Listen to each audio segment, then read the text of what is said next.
पहले कभी। तो स्टार्ट करें। यस सर, स्टार्ट करते हैं। तो एक गाने से।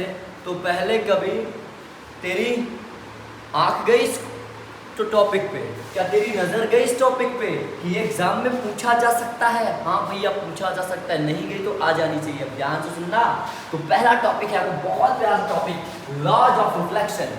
रिफ्लेक्शन के क्या लॉ है भैया, ये हमारे क्लास 10 में पूछा जा सकता है, डायरेक्ट क्वेश्चन है। यस भैया, तो दोनों लॉज को हम समझ लेते हैं।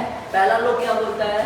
The angle of incidence is the equal to the angle of reflection. क्या बोलता है? एंगल ऑफ इंसिडेंट जो होता है एंगल ऑफ रिफ्लेक्शन के बराबर होता है भैया। पहला लॉ क्या बोलता है? Angle of incidence equal to angle of reflection. यदि आपको पूछा जाए ये देखना, the angle of incidence equal to angle of reflection, angle of incidence equal to angle of reflection, इतना लिख दोगे, 2 नंबर का क्वेश्चन होगा, आपको 2 के 2 नंबर मिल जाएंगे। दूसरा लॉ क्या बोलता है?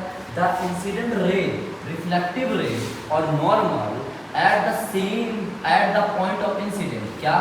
इंसिडेंट रे, यस भैया, रिफ्लेक्टेड रे, यस भैया, नॉर्मल, यस भैया, और पॉइंट ऑफ इंसिडेंट, ये सारी चीजें क्या हो भैया?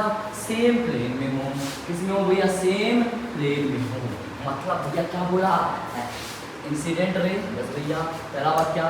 इंसिडेंट रे, यस भैया, रिफ्लेक्टेड रे, यस भैया, नॉर्मल, पॉइंट ऑफ इंसिडेंट, ये सब हों सेम प्लेन में। क्या हो? सेम प्लेन में। इसको क्या बोलेंगे?